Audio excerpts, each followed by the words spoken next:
Imagínate que desapareces. No hablo de perderte en el camino, sino de esfumarte del mundo. 8 años después te encuentran, pero no en el bosque ni al fondo de un lago. Te hallan en una mina abandonada, sellada desde dentro.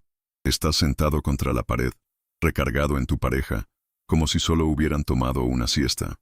Pero están muertos, los huesos de sus piernas destrozados. Y ojo, no es una historia de monstruos de película. Esto pasó de verdad. Es la historia de Sarah y Andrew. Un viaje de 3 días que terminó en un misterio de 8 años, con un desenlace mucho más macabro de lo que cualquiera pudo imaginar. Todo comenzó en el año 2011. Sarah tenía 26 años y Andrew 28. Una pareja común y corriente de Colorado, sin aspiraciones de exploradores extremos, ni de sobrevivientes expertos. Solo eran 2 personas enamoradas que buscaban escapar un fin de semana de la rutina citadina. Su plan no tenía ciencia. Subirse a su viejo pero confiable carro, manejar hasta el desierto de Utah, acampar 3 días y 2 noches, tomar fotos y disfrutar el uno del otro. Eligieron un sitio cerca de unas antiguas minas de uranio, explotadas a mediados del siglo XX. Hoy en día, solo quedaban ruinas oxidadas, caminos borrados de los mapas oficiales y túneles olvidados. Para ellos, era solo un escenario exótico para buenas fotos, nada más. No buscaban aventura peligrosa ni mucho menos problemas. Antes de salir ese viernes por la mañana, Sarah le escribió un mensaje rápido a su hermana. Ya nos vamos. Regresamos el domingo en la noche. Te quiero. Esa fue la última vez que alguien supo de ellos. Empacaron lo básico: agua, comida, tienda de campaña, sleeping bags, lo típico de un viaje sencillo. Ningún equipo especial para explorar minas, porque ni les interesaba. Querían el atardecer del desierto, no las entrañas de la tierra. El fin de semana pasó y llegó el domingo en la noche. Pero Sarah y Andrew no regresaron. Al inicio nadie se alarmó demasiado. Quizás se habían retrasado, quizá no tenían señal. Cosas que pasan. Pero el lunes, cuando ninguno de los dos se presentó a trabajar, la familia encendió todas las alertas. Los celulares desviaban las llamadas directo al buzón. Amigos con los que habían hablado confirmaron que sí habían ido a Utah, justo a la zona de las minas viejas. La familia llamó a la policía y ese mismo día comenzó la búsqueda. Al inicio había esperanza. Agentes, voluntarios y decenas de personas se desplegaron por todo el desierto. Pero ese lugar es inmenso, casi interminable. Cañones, rocas, cauces secos. Buscar a 2 personas ahí era como buscar una aguja en un pajar. Los equipos revisaban caminos en camionetas y cuatrimotos. Un helicóptero sobrevoló durante horas tratando de encontrar cualquier rastro. Un coche, una fogata, una tienda. Pero nada, ni una pista. Parecía como si la pareja se hubiera desvanecido en el aire en cuanto salió de su ciudad. Con cada día que pasaba, la esperanza se hacía más delgada. El desierto no perdona. Calor sofocante de día y frío brutal de noche. Si se habían quedado sin agua o se habían perdido, sus posibilidades de sobrevivir se reducían por hora. La policía empezó a barajar otras opciones. ¿Y si nunca llegaron a Utah? ¿Y si decidieron huir y empezar de cero? Esa idea se descartó pronto. Sus cuentas bancarias seguían intactas. No usaron tarjetas de crédito. Dejaron a sus mascotas encargadas con un vecino. Nadie que planee desaparecer para siempre hace eso. También se pensó en un crimen.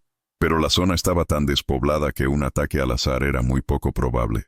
La búsqueda se extendió por casi una semana, aunque los oficiales ya planeaban retirarse. Y justo cuando parecía que ya no quedaba nada por hacer, al 7º día ocurrió algo. Un piloto de helicóptero divisó un destello en medio del sol ardiente. No era un reflejo cualquiera, eran luces intermitentes. Habían encontrado el carro de Sarah y Andrew. Estaba estacionado en un viejo camino apenas visible, rumbo a unas minas de uranio abandonadas. El auto estaba ahí, detenido como si lo hubieran dejado a media ruta. Lo primero que llamó la atención fueron las luces de emergencia. La batería estaba casi agotada, y aún así seguían parpadeando, débiles pero constantes. Eso significaba que cuando se detuvieron, ellos estaban junto al coche. Los agentes revisaron el vehículo. No había señales de forzamiento ni de accidente. Las puertas estaban abiertas. Adentro, todo en orden, como si hubieran bajado un momento y fueran a regresar enseguida. En el asiento del copiloto había un mapa arrugado y una botella de agua vacía. El celular de Andrew estaba en la guantera, batería a la mitad, sin llamadas de auxilio, sin mensajes. Lo más extraño fue lo que encontraron en el GPS. El aparato seguía encendido y la pantalla marcaba un destino, una de esas minas olvidadas al final del camino. Esa pista levantó esperanzas, pero también abrió un montón de preguntas. ¿Por qué no llamaron? Tal vez sabían que no había señal en la zona. Pero entonces, ¿por qué abandonar el carro? Revisaron el tanque y estaba vacío. Eso explicaba por qué se detuvieron. Encendieron las intermitentes para hacerse visibles. Hasta ahí todo tenía lógica. Pero entonces, ¿a dónde se dirigieron? ¿Por qué justo hacia esa mina? Quizás pensaron que ahí habría sombra o ayuda. Animados por esa pista, el grupo de búsqueda decidió seguir el camino que el GPS había marcado. Bajo un sol que parecía derretirlo todo, caminaron por esa vereda casi borrada, donde lo único que acompañaba era el viento y un silencio aplastante. Después de un par de millas, llegaron al destino, la entrada de una vieja mina de uranio. A primera vista no había nada especial, solo un agujero en la roca, rodeado de chatarra oxidada y maderas podridas. El acceso era angosto, pero alguien podía entrar sin problema. Los rescatistas inspeccionaron con cuidado, pero no encontraron ni un rastro, nada de huellas, ni pertenencias, ni señales recientes de actividad. El viento y la arena podían haber borrado todo. Los llamaron varias veces, gritaron sus nombres hasta que la garganta les ardió. El eco rebotaba en la oscuridad, pero jamás hubo respuesta. Avanzar más profundo era demasiado arriesgado. Esos túneles son trampas mortales. Se pueden derrumbar en cualquier momento o llenarse de gases tóxicos invisibles. Revisaron también los alrededores metro a metro, en un radio de varias millas. Nada. Ni una fogata, ni la tienda de campaña, ni sleeping bags, ni provisiones. Todo lo básico que habían empacado había desaparecido junto con ellos. Y ahí fue donde la situación dejó de tener sentido. Si el carro se quedó sin gasolina, lo lógico habría sido acampar junto a él y esperar ayuda. O, si salían a buscar auxilio, al menos llevar agua. Pero nada de eso había. Tras varios días de búsqueda intensiva, la policía se topó con un muro. Sin pruebas de que la pareja estuviera dentro, no podían arriesgar vidas entrando en la mina inestable. Poco a poco la operación se detuvo. Sarah y Andrew fueron catalogados oficialmente como desaparecidos. Sus fotos aparecieron en periódicos y tableros de anuncios, pero las pistas se habían evaporado. Pasaron los días, luego semanas, y al final meses sin una sola pista. La historia de Sarah y Andrew empezó a convertirse en un relato de fogata, una de esas leyendas oscuras que la gente del lugar contaba entre susurros. La única evidencia real seguía siendo el coche vacío, con el tanque seco y el GPS apuntando hacia un agujero negro en la roca. El caso quedó archivado como frío. Para la familia fue una herida abierta que nunca sanó. No había cuerpos que enterrar ni respuestas que les permitieran hacer duelo. Y así se quedaron, atrapados en la incertidumbre durante años. El tiempo siguió su curso. 8 largos años en los que nadie supo nada más. Para muchos, el misterio de Sarah y Andrew se volvió solo un recuerdo triste, un recordatorio de lo despiadada que puede ser la naturaleza cuando uno baja la guardia. Pero en el 2019, el silencio se rompió, todo gracias a 2 lugareños que no tenían nada que ver con detectives ni policías. Eran recolectores de metal que buscaban ganarse unos pesos cortando chatarra de las minas abandonadas. Un día de otoño, bajo un calor sofocante, manejaban su vieja troca por los mismos caminos olvidados donde se había encontrado el carro de la pareja. Su destino era esa misma mina señalada por el GPS de Andrew, aunque ellos no tenían idea de la conexión. Para ellos, solo era un sitio grande donde podían encontrar mucho fierro viejo. Cuando llegaron a la mina, se toparon con algo que no coincidía con las fotos antiguas ni con las descripciones de quienes habían buscado ahí años antes. El acceso ya no estaba solo tapado con tablas y basura, ahora estaba sellado con una enorme lámina de metal oxidado, reforzada con piedras y maderos. Era como si alguien hubiera querido bloquear el paso de manera rápida pero muy firme. Eso ya de por sí era raro. Normalmente, las minas abandonadas se dejan abiertas o, en todo caso, se sellan con concreto y letreros de advertencia. Pero esto parecía improvisado y, al mismo tiempo, intencional, como si alguien hubiera querido ocultar algo. Para los chatarreros, Aquella lámina era más que un obstáculo. Era una oportunidad. El metal en sí podía venderse. Así que sin pensarlo demasiado, sacaron el soplete que traían y pasaron horas bajo el sol cortando un agujero lo suficientemente grande para meterse. Al final, lograron abrirse paso. Lo primero que salió de aquel boquete fue una ráfaga de aire viejo, húmedo y pesado. Ese olor típico de lugares cerrados durante años. Uno de ellos encendió una lámpara potente y la luz iluminó paredes polvorientas y un suelo lleno de piedras. El túnel avanzaba recto, perdiéndose en la oscuridad. Avanzaron unos metros con la mirada, hasta que la luz se topó con algo que los dejó congelados. A unos 15 metros de la entrada había dos figuras humanas, sentadas en el suelo, recargadas contra la pared, muy cerca una de la otra. En un inicio pensaron que eran maniquíes o basura que por la forma se asemejaba a personas. Pero al mirar mejor, entendieron que no era basura, eran cuerpos. Los dos hombres se quedaron en silencio, sin gritar ni entrar en pánico. Había algo inquietante en la forma en que estaban colocados. No había sangre, ni señales de pelea. Solo parecían dos personas que se habían sentado a descansar y se habían quedado dormidas para siempre. Pero claro, nadie duerme dentro de una mina sellada. Sin perder más tiempo, se alejaron varios kilómetros hasta encontrar señal en sus teléfonos y llamaron a la policía. La noticia corrió como pólvora. Habían encontrado cuerpos en la mina donde, 8 años atrás, había terminado el rastro de Sarah y Andrew. El equipo forense llegó acompañado de los investigadores que habían trabajado en el caso desde el principio. El ambiente era sofocante, con un aire pesado que oprimía el pecho. Entraron con precaución, linternas en mano, y lo que vieron confirmó lo que ya temían. Eran Sarah y Andrew. La escena era tan inquietante como la habían descrito los chatarreros. Dos cuerpos sentados, recargados contra la pared, juntos, en silencio.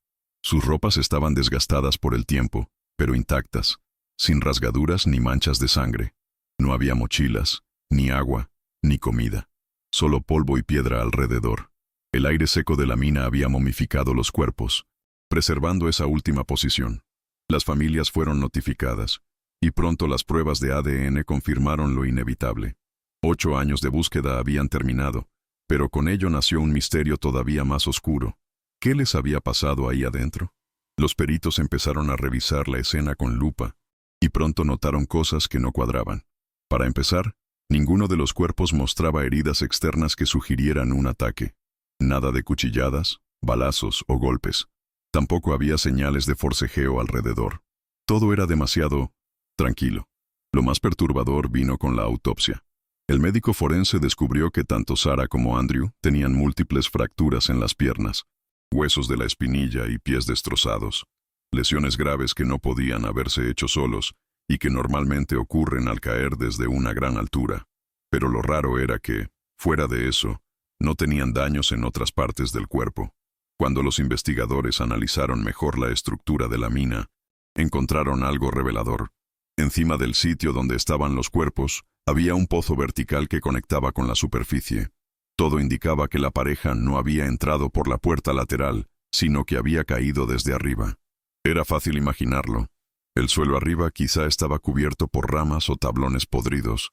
Ellos pisaron sin darse cuenta y se desplomaron varios metros, rompiéndose las piernas al impactar contra la roca. No podían levantarse, no podían huir. Estaban atrapados, pero lo peor estaba por venir. Porque esa teoría explicaba las fracturas, sí, pero no respondía a la pregunta más grande. ¿Quién había sellado la entrada lateral con esa plancha de metal? ¿Y por qué alguien condenaría a 2 personas heridas a morir lentamente en la oscuridad?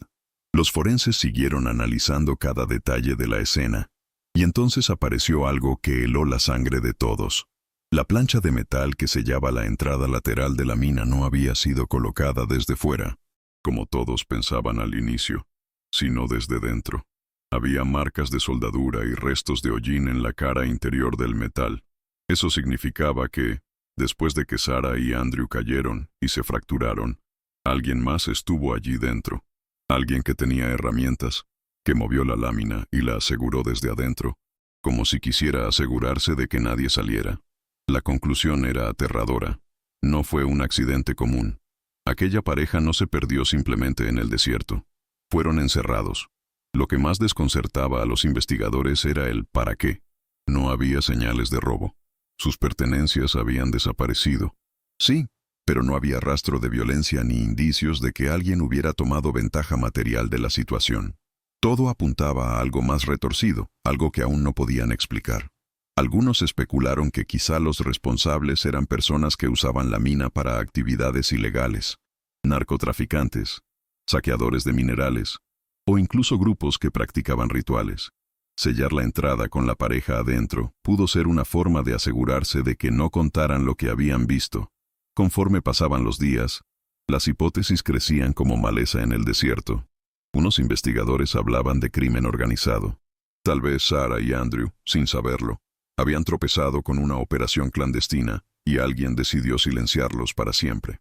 Otros aseguraban que la mina servía como escondite para contrabandistas, y los jóvenes simplemente estaban en el lugar equivocado a la hora equivocada. Pero había una teoría todavía más perturbadora. Algunos lugareños contaban que en esas minas, décadas atrás, habían ocurrido experimentos secretos relacionados con el uranio. Gente del pueblo juraba haber visto luces extrañas y escuchado ruidos metálicos por las noches. Para ellos, el hallazgo de los cuerpos no era coincidencia, era una advertencia. Los medios retomaron el caso con fuerza. Titulares hablaban de «Los amantes de la mina» o «El misterio de los cuerpos sentados». Cada programa de televisión le ponía su propio giro macabro. Las redes sociales se llenaron de teorías, desde sectas ocultas hasta explicaciones paranormales. Mientras tanto, la familia de ambos luchaba contra sentimientos encontrados. Por un lado, al fin tenían la confirmación de lo que había pasado. Ya no eran solo desaparecidos, había restos que enterrar. Pero por el otro, las preguntas eran todavía más crueles que el silencio. ¿Quién los encerró? ¿Por qué nadie habló en todos esos años? ¿Y por qué ese final tan inhumano? La mina se clausuró de inmediato y se prohibió el acceso. Pero ya era tarde. El lugar había ganado fama de maldito. En las noches, los lugareños evitaban pasar cerca. Decían que el eco del viento que salía de las grietas sonaba como gritos ahogados, como si las paredes aún guardaran el sufrimiento de la pareja atrapada. Con el paso del tiempo, la historia de Sarah y Andrew se convirtió en algo que la gente del lugar contaba con un tono entre miedo y fascinación. Algunos aventureros y exploradores urbanos empezaron a acercarse a los alrededores de la mina, a pesar de las advertencias. Quería ver con sus propios ojos ese sitio donde 2 vidas se habían consumido lentamente. Pero los vecinos, acostumbrados al desierto y sus secretos, siempre tenían un consejo: no se acerquen de noche. Ni siquiera de día se sabe qué puede pasar ahí adentro. La fama del lugar creció, mezclando la realidad con rumores y relatos de fantasmas. Para muchos la mina ya no era solo un accidente. Era un símbolo del peligro de la curiosidad y la imprudencia. Mientras tanto, los investigadores no bajaban la guardia. El caso había pasado a la Fiscalía de Crímenes Graves y cualquier pista sobre la mina era examinada al detalle. Cada pieza de metal, cada madero, cada mapa antiguo era revisado con lupa, buscando algo que pudiera explicar cómo alguien pudo cometer semejante atrocidad sin dejar huella. Los relatos de los testigos eran casi idénticos. Aquel hombre de la propiedad cercana, solitario, con conocimientos del terreno, siempre había sido esquivo, pero nadie lo había relacionado directamente con la desaparición, hasta que encontraron los mapas y las llaves. Esa fue la pieza que cambió todo. Era evidente que quien había sellado la mina conocía cada rincón, cada túnel, cada salida secreta. Tenía tiempo, habilidad y frialdad para convertir un accidente en una condena mortal.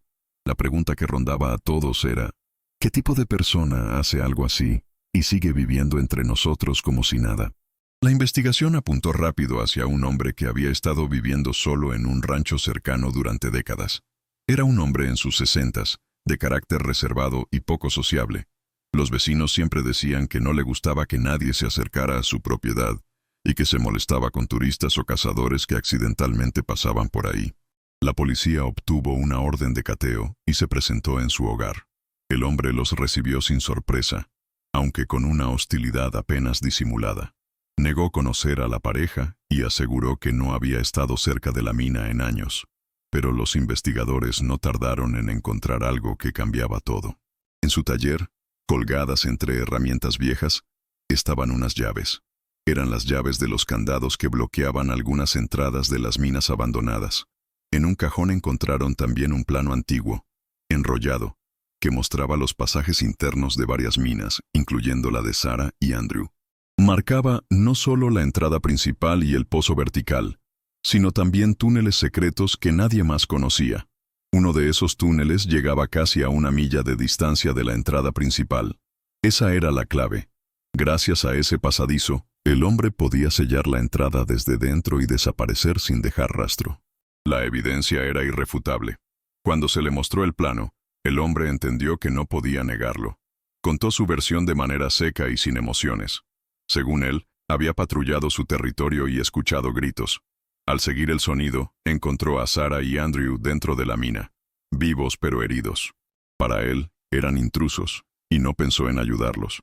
Según su relato, aquel día simplemente regresó a su rancho, tomó una máquina de soldar y un generador, y volvió a la entrada lateral de la mina. No consideró que estaba cometiendo un crimen. En su mente, solo estaba protegiendo su propiedad de intrusos. Soldó la lámina desde dentro, asegurándose de que nadie pudiera entrar ni salir. No dejó herramientas, ni huellas, ni ninguna pista de su presencia. Desde su perspectiva, el trabajo estaba hecho. Sarah y Andrew quedaron atrapados, heridos, sin posibilidad de moverse ni pedir ayuda. Para él, eso no era un asesinato. Eran intrusos en su terreno, y él solo estaba tomando precauciones. Cuando la policía le preguntó por las muertes, negó intención de matar. Insistió en que no era su culpa que las personas hubieran caído en el pozo y quedado inmovilizadas. Según su lógica retorcida, habían sido responsables de su propia tragedia por aventurarse en su propiedad. La frialdad de sus palabras y la falta de remordimiento desconcertaron a los investigadores. No había señal de arrepentimiento. Todo estaba calculado y racionalizado. Para él, simplemente había hecho lo que consideraba necesario para proteger su territorio. Los fiscales tenían ahora toda la evidencia: mapas, llaves, planos, confesión y la prueba física de que la entrada había sido soldada desde dentro. La justicia estaba más cerca que nunca de darle un cierre a uno de los casos más perturbadores del desierto de Utah. El juicio no tardó en comenzar. Los fiscales presentaron un caso sólido: evidencia física, mapas, llaves y la confesión del hombre. No era necesario dramatizar. Los hechos hablaban por sí mismos. La sala estaba cargada de tensión, con familiares de Sarah y Andrew escuchando cada palabra, buscando justicia después de tantos años de incertidumbre. El hombre intentó defenderse. Afirmó que no había querido matarlos, que solo estaba protegiendo su propiedad, que eran intrusos y que, en su lógica, la muerte de la pareja no era más que un accidente inevitable. Sus palabras eran secas, sin emoción, casi mecánicas. El jurado escuchó cada detalle y pronto quedó claro que su versión no era excusa. Encerrar a 2 personas heridas, sin posibilidad de salir, condenarlas a morir de hambre y sed, no podía considerarse protección. Era abandono intencional en condiciones de peligro, con resultado mortal. La sentencia fue dura pero justa: 18 años de prisión. No se le acusó de asesinato premeditado, porque probar la intención directa de matar habría sido complicado. Pero sí se le responsabilizó por condenar a Sarah y Andrew a una muerte lenta y dolorosa, un acto de crueldad extrema que ninguna ley podía permitir. Con eso, el caso que había atormentado a familias, investigadores y comunidades durante casi 10 años, finalmente tuvo un cierre. El misterio que rodeaba la desaparición de Sarah y Andrew dejó de serlo, y la verdad, por terrible que fuera, salió a la luz. El misterio que había acompañado a Sarah y Andrew durante casi una década dejó de serlo. Pero lo que se reveló era más aterrador que cualquier teoría de aventura o accidente. No había fuerzas sobrenaturales ni asesinos de película. Solo una persona, un ser humano, cuya paranoia y odio hacia los extraños superaron cualquier sentimiento de compasión. La historia se convirtió en un recordatorio sombrío de lo impredecible que puede ser la naturaleza humana. Por años, la pareja había permanecido invisible para todos. Y finalmente, cuando la verdad salió a la luz, dejó a todos con una mezcla de alivio y horror. Para las familias, el dolor se suavizó un poco al saber lo que realmente pasó. Por fin hubo justicia, aunque nada pudiera devolverles la vida a Sarah y Andrew. El entierro y la despedida les permitieron cerrar un capítulo que había quedado suspendido por años en la incertidumbre y el silencio. La mina quedó cerrada, sellada y vigilada. Nadie volvió a acercarse, y los lugareños continuaron contando la historia, ahora como advertencia, no solo sobre los peligros del desierto, sino sobre cómo la crueldad y la indiferencia humana pueden transformar un accidente en una tragedia irreversible. La leyenda de Sarah y Andrew terminó oficialmente el día en que la justicia identificó y condenó al hombre que los dejó morir en la oscuridad. Pero su historia sigue viva en la memoria de todos los que escucharon sobre ella. Un recordatorio de que, a veces, el peligro más grande no está en la naturaleza ni en el azar, sino en el corazón de otro ser humano.